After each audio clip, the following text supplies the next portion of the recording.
Welcome, everyone, and happy Thursday. It is noon Eastern time in the booming metropolis known as Philadelphia, Pennsylvania. Unfortunately, couldn't make it into the Ambler office this week, but nonetheless, that makes no difference to you. You're still getting a brand new episode of Talent Experience Live, the show that covers everything that you need to know in talent acquisition, talent management, human resources as a whole, and of course, artificial intelligence. This episode is kind of a recap of last week. I was able to sit down specifically with Alistair Neal of RedDot out at HR Tech in Las Vegas, and we had a wonderful conversation. We talked all about what was going on the showroom floor, what some of the trends were, and of course, we talked about artificial intelligence. But before we get into that conversation, we have to pay the bills around these parts. Talent Experience Live is proudly brought to you by the good folks at Phenom, whose purpose is to help 1 billion find the right work.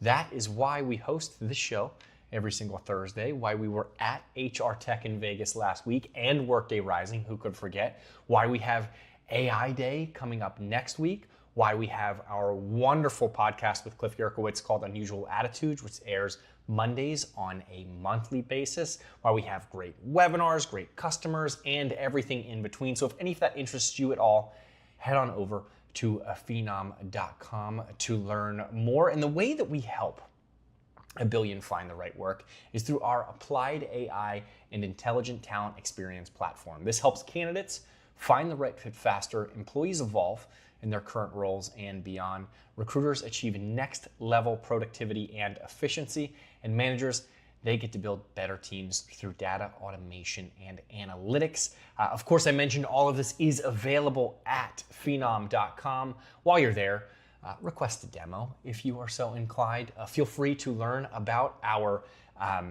partnership portal, which RedDot is listed on. And of course, I'm going to say of course 17 times during this, but definitely sign up for AI Day next Wednesday, October 1st.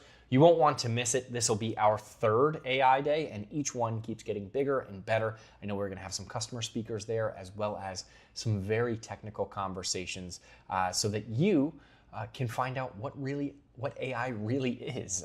No more hopping on calls with vendors and them just saying, oh, it's AI, it's a magic box. You don't have to worry about it. We're gonna dive into it, agents and all of that, so you won't want to miss it. But today's episode, we are gonna talk about some of those vendor conversations with Alistair, about where job boards are headed in this day and age of AI, about the future of candidate experience as a whole, and so much more. So without any further hesitation, here is myself and Alistair Neal live from Las Vegas, Nevada. Well, not live, but you get the idea.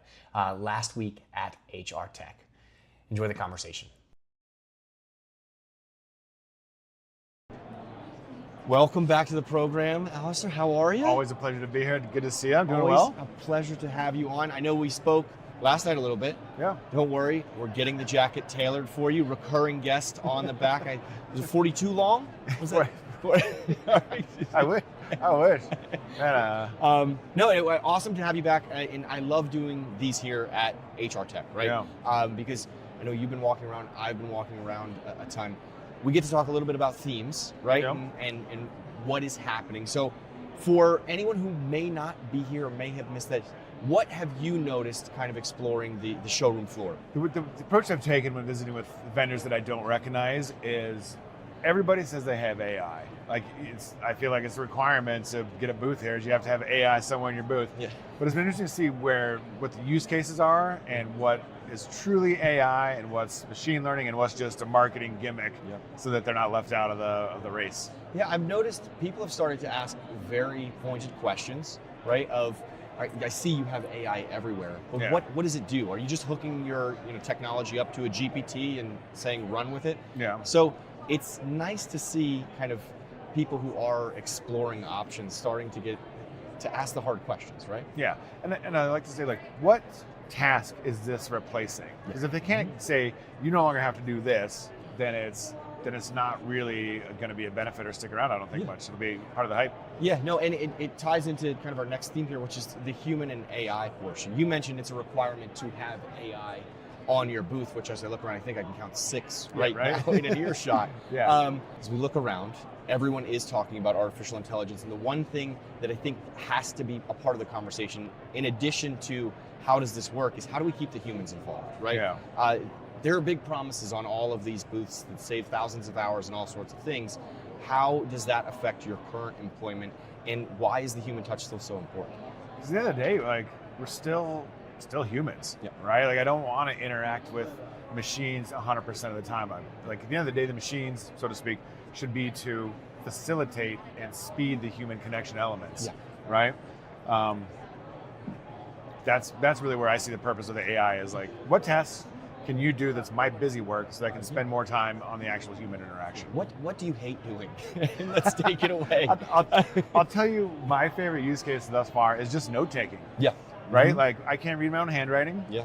But at the end of the day, I can focus on the call and what's going on because I'm not busy writing stuff down, and I know that afterwards I'm going to have a nice, concise summary of everything that happened and my action items and whatnot. So that's one way that it facilitates a better human connection because I'm actually engaged in the conversation as opposed to worrying about, My favorite use case is leveraging it to write a Slack message a little bit nicer than I have in my mind, which I think also helps the human connection there, so that people aren't cursing at one another. Right. It Soften happens, the tone, please. Exactly. Can you reword this and make it polite? Yeah.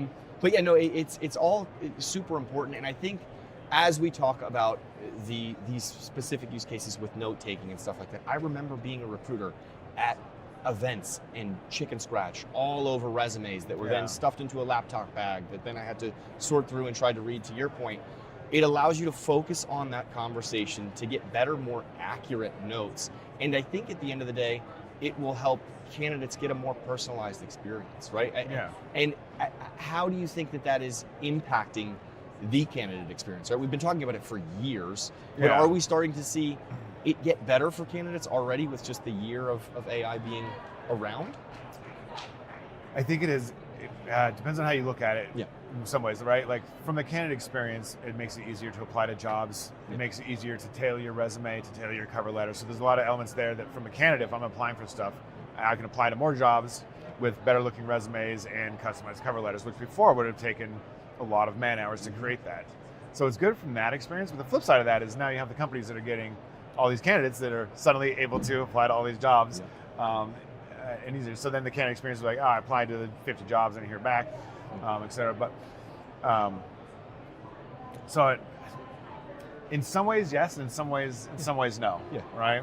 And I think it's a moving target where 6 months from now things might be totally different. Yeah. I think we see this with all technology, right? And I liken it to the first time I went over to Europe. I walked into a McDonald's and they had touchscreens just like this to order, but I don't like pickles. And there was no option for no pickles. Like, I still wanted to have that human conversation.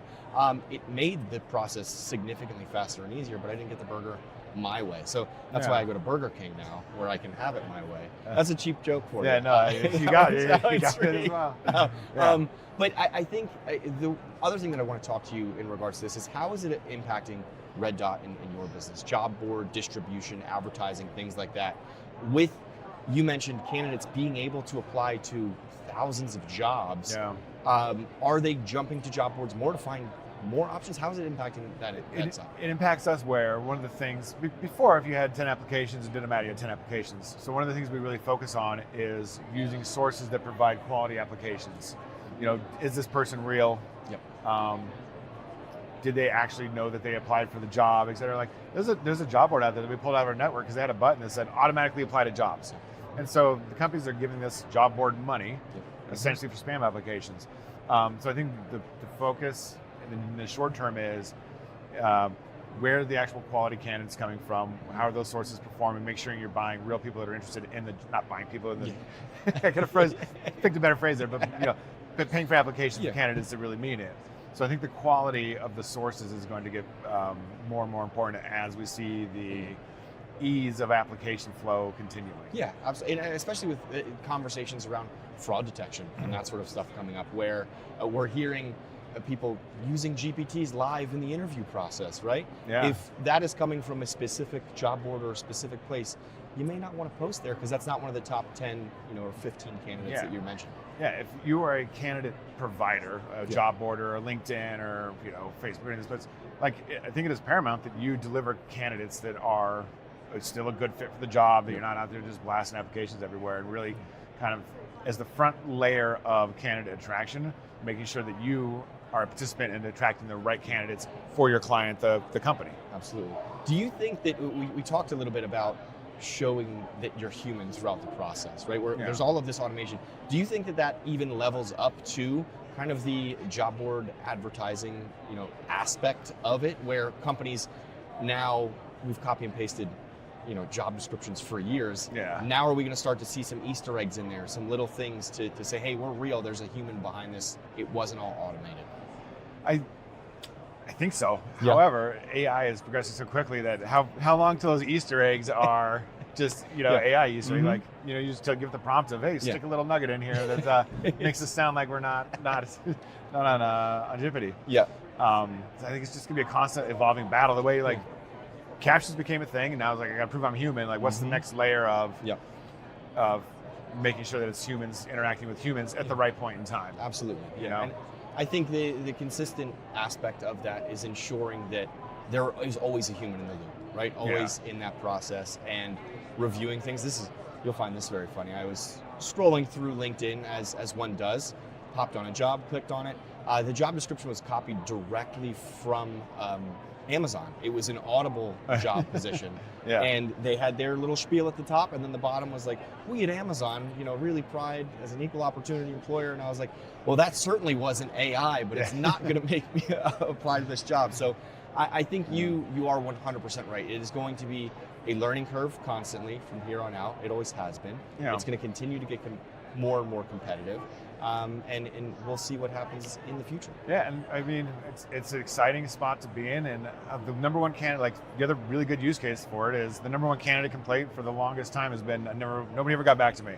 Never heard back from anybody, and that's like a great use case of AI is, hey, here's a personalized message that shows we looked at you, reviewed you, and just, hey, not a good fit. So absolutely, and it's closing that door goes such a long way, because then you're not wondering, right, as a candidate. And nobody wants to be ghosted, whether it's a relationship or anything.